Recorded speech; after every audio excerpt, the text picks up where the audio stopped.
All right. Well, we're here with I Love Gay at Home with Robin Dillard of BEQ Magazine. Hi, Robin. Hey Matt, how are you? Fantastic. How you holding up during all these crazy times? I have a little cabin fever, I have to admit, but sometimes I just get in my car and just ride around a bit, take a look at places that I used to visit from afar, and thinking about walking outside and taking some photos, macro though, getting really close to very little things. Well, you're in New Jersey, yeah? Yeah, actually, not far from the city, about 8 miles, I guess. Yeah, that's like the second epicenter when it comes to everything, too. Absolutely. I'm really afraid. We've got a lot of people around us who have tested positive so far. Yeah. We did lose one family member, my niece's father-in-law in Delaware. Um, Wow. but other than that, people are sick, but they seem to be handling it. So we'll see how it goes. Well, we'll talk a little bit about what you're up to, how your business is adapting. But what is that? Tell folks about what BEQ Magazine is and So everything else BEQ, yeah, there. BEQ Pride is it's a focus on all things LGBTQ and business. Yeah. So our goal is to help amplify the voices of LGBT business owners and professionals and the nonprofits that support them, as well as the corporations that support the LGBT community, and have a very robust dialogue about those things that are happening to ultimately support economic empowerment of the LGBT community.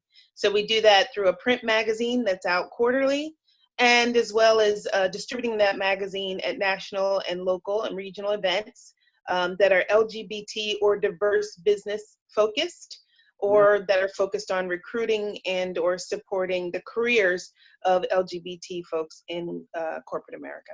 Yeah. Well, I normally see you out and about at a lot of networking events like the NGLCC New York and others, but with those all kind of on hold for a while, how are you adapting to this brave new world? Well, I've been doing similar to this type of dialogue with folks that have been in our magazine. And most recently, we had our spring publication unable to be delivered at a lot of events, obviously, because they've been canceled. So the goal was to push the content out to our communities in a far different way. I mean, we've always announced the articles, but now we're having people engage with not only the articles, but subsequent interviews that sort of bring, see, our content was completed in the 1st of March and available, but that's before everything started to be locked down all over the country. So what we've done is go out and talk to the folks that are in our magazine so that people have a feel for sort of setting the stage and the content context for our original interview with them.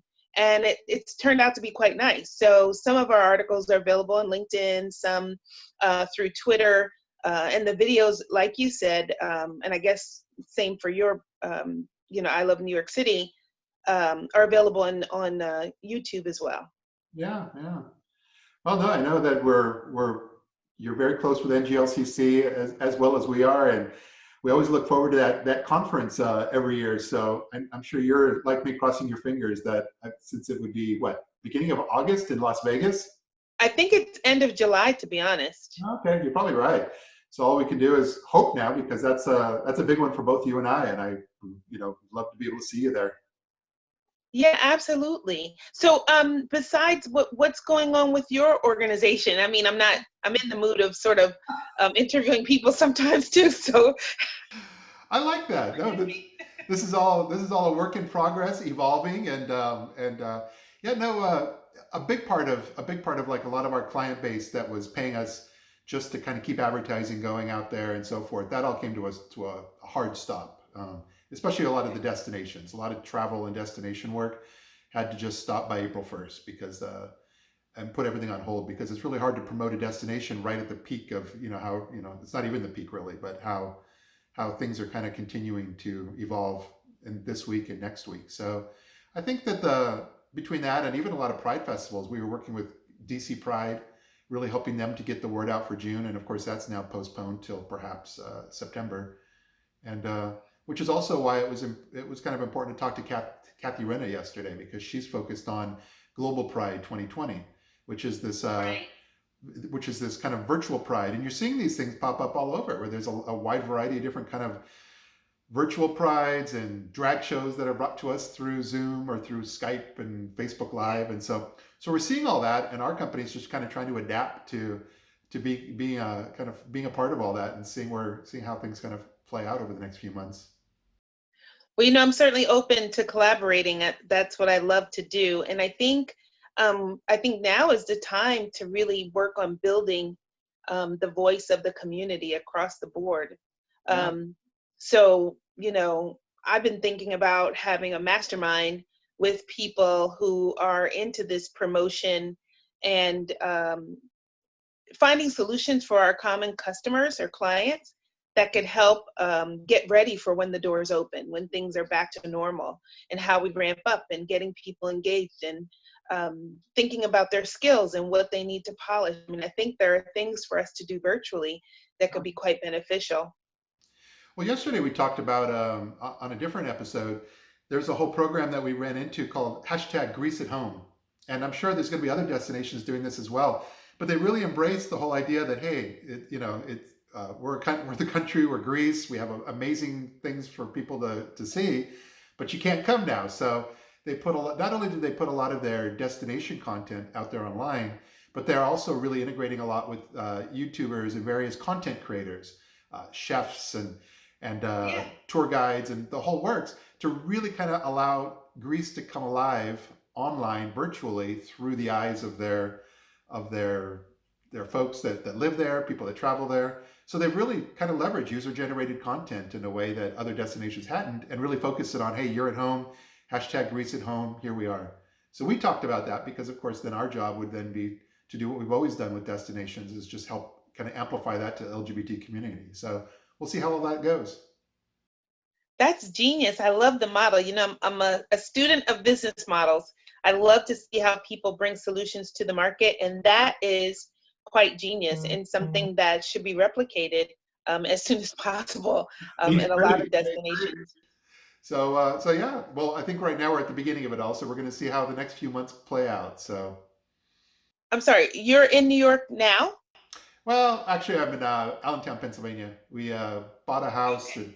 and moved out here. My husband's family's from this lives out here, so fortunately, it's a really good time not to be in New York City because Right. we'd probably drive each other crazy being on top of each other in a small New York apartment. So now Right.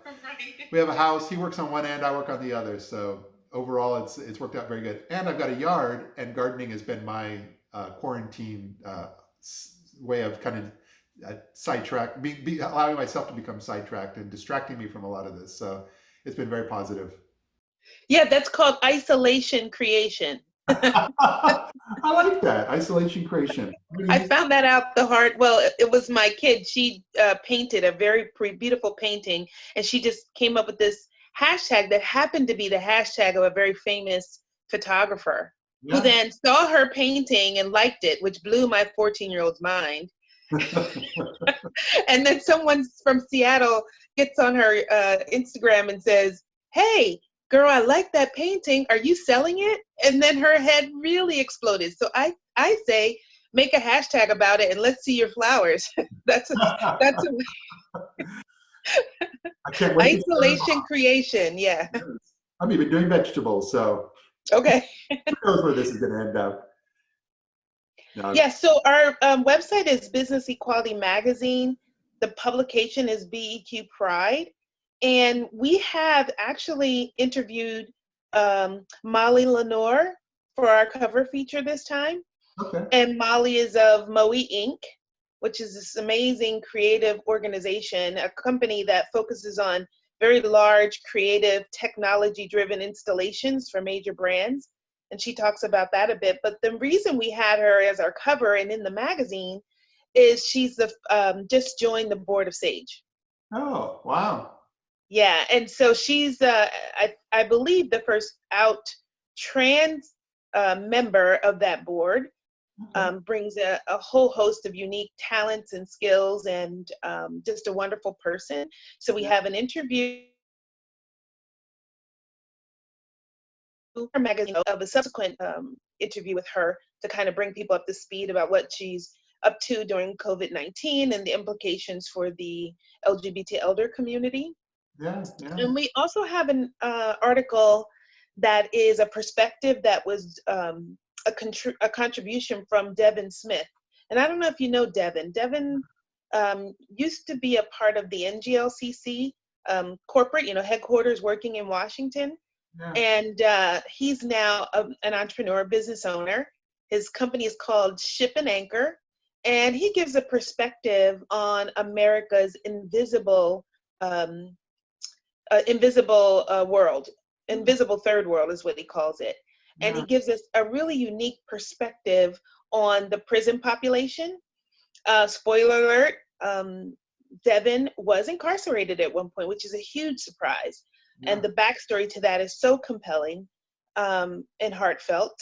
And he's embarked upon a podcast, a book, all kinds of great stuff around what he's doing. And he also talks about journaling and how that helped heal his life while he was incarcerated. And it's just an interesting perspective from somebody in the community. Fantastic. We have a couple more like that. Yeah. So, Well, we're gonna post when we post this online. We'll make sure that we always include all your profile handles on the various social platforms and links. So, and then on the YouTube version, we're gonna have a link directly to your website. So, yeah, I so encourage what can I do to help as you're doing this? What would you just like me to do? share far and wide. Once we post this, feel free to share far and wide with all of your folks. And if you wanted the original video file, we'd be able to send that to you as well, and you could post and share that also. Okay, Well, this is really cool. yeah. Do you have a long list of people or the types of people you're looking for? Well, we had a list initially of people that we were looking for, and ever since we launched this, we've had folks kind of coming to us really quickly. So we've got the whole week filled up from folks that have liked what we're doing and want to be a part of this. So I'm excited to see where it goes. I think it's fabulous. Matt, this is wonderful. And people need this outlet to be able to communicate in real time too, but even having access to content and learning things about what other people are doing makes sense. And I truly, absolutely appreciate it and looking to have people come visit our website and look at our content and bring more stories. Obviously, um, any innovation insights that anybody has, and new innovations or ideas that come out of this downtime, we'd love to explore that, different business models as well. And we'll be watching your business model as well.